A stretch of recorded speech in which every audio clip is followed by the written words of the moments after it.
Hey crew, I've got the key to my 94 Toyota Land Cruiser, and I'm embarrassed to say I have not taken this truck off-road in well over a year and a half. But hopefully I'm gonna get back into the groove with a camping trip this weekend that will also give me an opportunity to test out a couple products designed to give me peace of mind off the beaten path. We'll get more into those later. For now, if you want to know more about my truck, watch my 50,000 subscriber special because I give an overview of it along with the accessories that I have added. As a quick recap, I bought the truck about 5 years ago with 120,000 miles, and I've since added about 18,000 miles of good quality camping, overlanding, road trips, and thematically, I wanted it to look as original as possible while adding gear that I feel enhances the experience of the Land Cruiser. Now, as we can see, I've got my gear all loaded up, which means I'm ready to hit the road and go have some fun.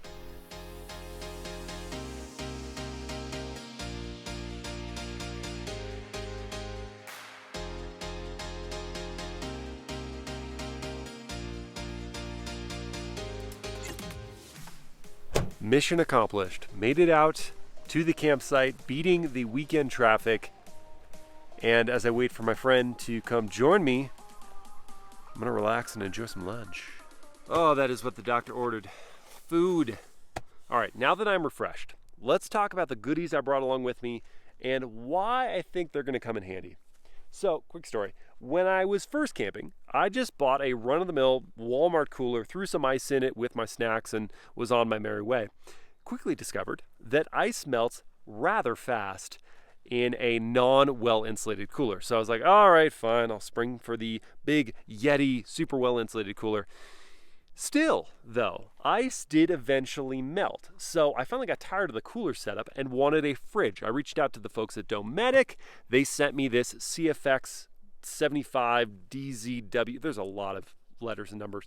Anyway, it is a Wi-Fi equipped fridge, so I could set the temperature from my phone. All really handy. It's a good size and no more ice. There is still a problem though, because fridges require power. So when I had my fridge hooked up to my starter battery, the fridge being smart, would eventually cut itself off, turn itself off when it noticed that the voltage had dropped far enough on the starter battery, so I would still be able to start the truck and get out of there. I realized that I needed a second battery setup.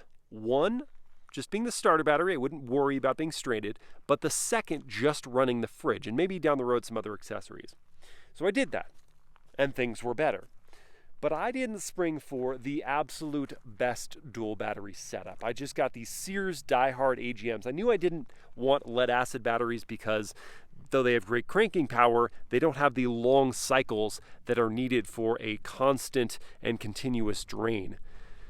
So I got the Sears Die-Hards, but the starter battery, even just letting the truck sit on the street for a week, lost enough voltage that I couldn't even crank on the truck. And the accessory battery barely was lasting longer than when I was running the fridge on the starter battery. So I reached out to Optima and said, can we do something better? So what they sent me were their Yellowtops. Specifically the D34s with 55 amp hours. They're like marathon runners. They can just keep going in that deep cycle. They're also ultra resistant to vibration, handy because that's literally all off-roading is. They're heat resistant, cold resistant. You can mount them in like any location, any angle. They're leak proof. Furthermore, with 750 ccAs, that starter battery is gonna have plenty of juice to crank on the Land Cruiser, even if it's frigid outside. Oh, but now I'm getting greedy because I want the ability, not necessarily I'm gonna do it all the time, but I want the ability to stay at a campsite for like a week straight and still have the fridge going. And so I know this is a huge upgrade over the Sears Die-Hard AGMs, but we're still gonna run into the issue where eventually these are gonna run out of juice, and it's gonna be sooner than a week. So what do I do? How do I keep the fridge going? I need extra juice, and where better to find it than the sun? Now, I'll be the first to admit that I know precisely nothing about solar technology, but every time I'm at an Overland Expo, it's like invariably I end up in conversation with someone talking about Redarc and how great their solar stuff is. So I reached out to them and they were kind enough to send over 2 pieces of equipment.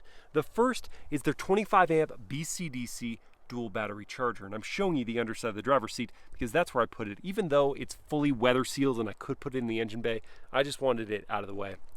What that's offering me now is 2 solutions.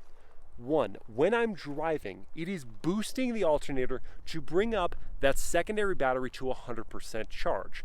But in my fantasy situation, when I'm sitting at a campsite for a week and maybe just doing small outings and coming back, the alternator is not going to be bringing enough energy to keep the fridge running and that battery charged. So I'm relying on the second function of the BCDC, and that is its solar regulator, allowing me to connect a solar blanket to keep the battery charged. Before we start testing this thing out, just look at the form factor for a second. This is Redarc's latest monocrystalline solar blanket, 160 watts of power, yet it packs up to 12 by 12 by 2 inches. It also weighs maybe 15 pounds. That is crazy, and it's going to connect via the Anderson port here through 16 feet of Anderson cable to a quick connect port that is routed to the BCDC charger. Let's get to work.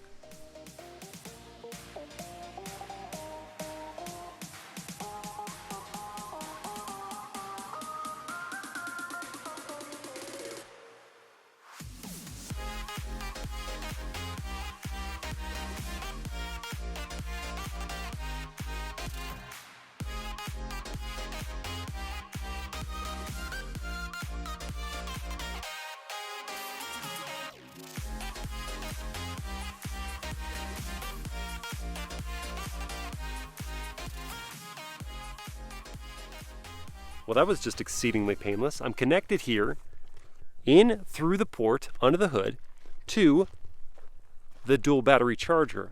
I just need to go confirm it's registering the solar input. Light is on. That means we're good. We're topping up the secondary battery. The fridge is going to be fine. I'm free to wait for my friend. Where is he? Well, look what the cat dragged in. A lot of dust. Hello. Hi. Well, hello, Austin. What's going on?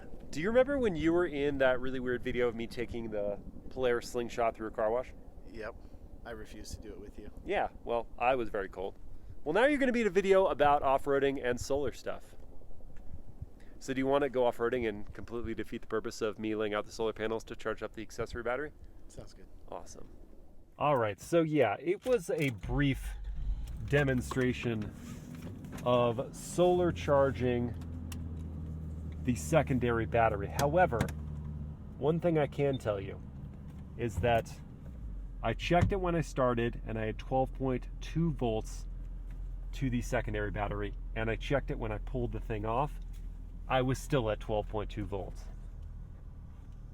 And that was a 3-hour spread in between that, and that tells me that I was getting enough solar power to keep the secondary battery happy, and therefore the fridge nowhere near the cutoff point to turn itself off.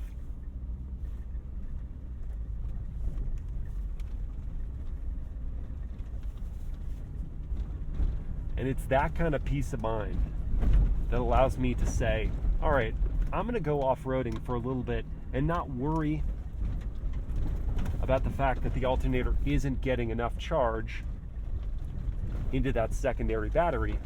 I don't need to make my drive longer than I want it to be. I'm just going to go have fun.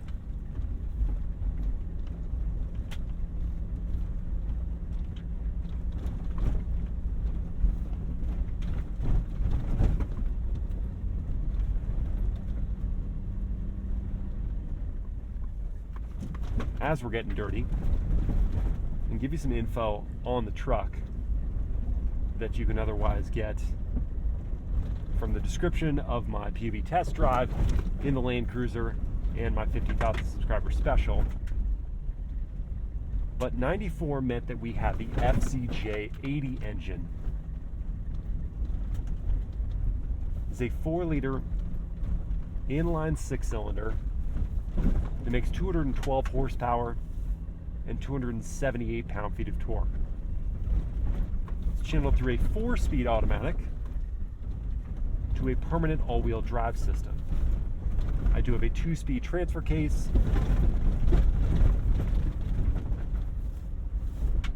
with a low-range set of gears, should I need it. And though I don't have the highly desirable front and rear locking differentials that were an option on this year of the Land Cruiser, I do, as standard, have a center locker that activates in low range. Things I have done to the Cruiser: put on a Dobinson's 2.5-inch suspension system, and it's a middleweight system, so I didn't go for the heavyweight. I don't have a ton of accessories, therefore I don't need the rigidity of those springs. I wanted something that was going to ride nicer around town. But this setup does provide the stiffness needed to counter the extra weight we do have on the truck, from the sliders, from the rack, the rooftop tent.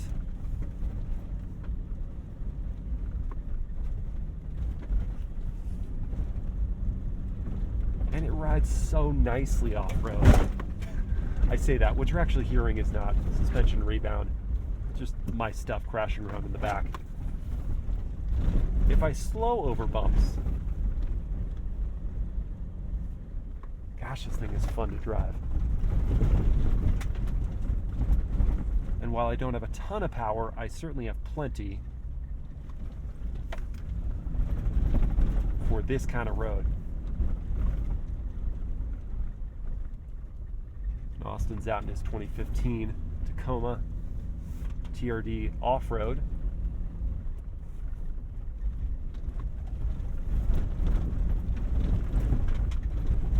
Once upon a time, we did this quite often. I realized I called this truck a 4-liter inline 6, but I was thinking 4 liters that Austin has in his Tacoma. It's a 4.5 liter. I'm going to go into 4-drive low at this point. Not that I necessarily need it here, but just because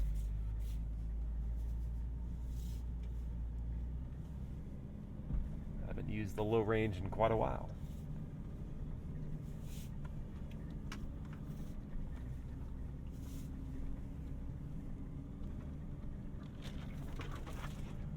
Such a good noise.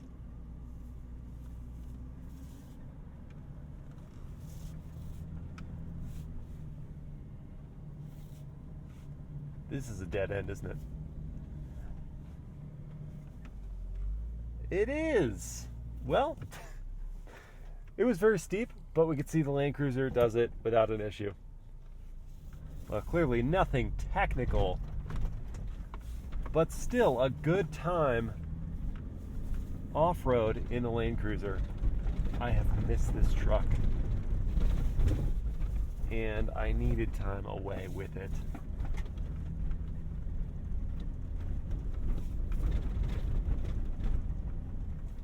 I didn't air down these tires at all, by the way. Mostly because I knew we wouldn't encounter anything too treacherous. But that would have made the ride quality even better.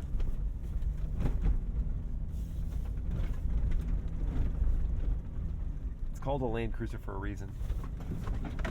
It just cruises the land.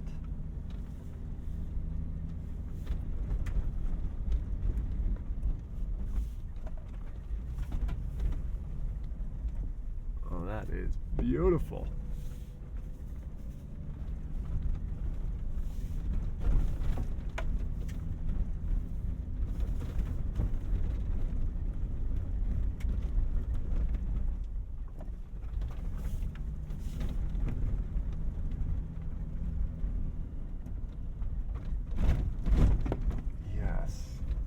Please and thank you.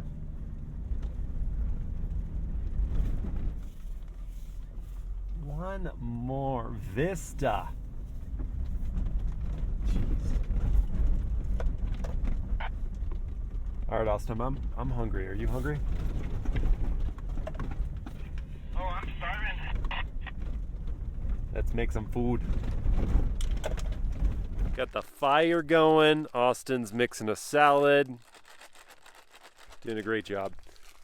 And we have fajitas. I'm starving. Good morning from my comfy, warm rooftop tent. Meanwhile, Austin opted to sleep in the back of his truck like some crazy person. What are you doing? Time for coffee. Now to confirm whether the fridge is still running. Yes! Battery didn't die overnight, and that means the Optimas are way better than my last old battery setup, which did kill the fridge overnight. Austin, did yours last? No. Well, 1 cup of coffee and 3 burritos later, we're ready to head out on our hike, so I plugged back in the solar blanket so it can be working while we are not. Well, that turned out to be an awesome weekend. I got away from town, got the Land Cruiser back off-road, and feeling back in the groove of things. And importantly, I discovered a setup that really gives me a carefree attitude while camping. I'm not worried that secondary battery is going to drop too low in voltage, have the fridge turn off, me need to drive the truck to have the alternator charge back up that secondary battery. The BCDC system from Redarc knows precisely how much charge to give the battery when I'm driving and when I'm not, having the solar system to just replenish what's lost with an inexhaustible supply of energy. Thank you, son. And those Optimas just proving to have the cranking power to start up the Land Cruiser, and that secondary battery not depleting too quickly. It's just a great setup. And look for more off-roading in the Cruiser coming soon. If you guys have enjoyed this little special episode with some POV action baked in, please like, comment, and share the video. Subscribe to the channel. Hit that bell to get notified. And I'll see you next time. That was me putting my foot down. There we go.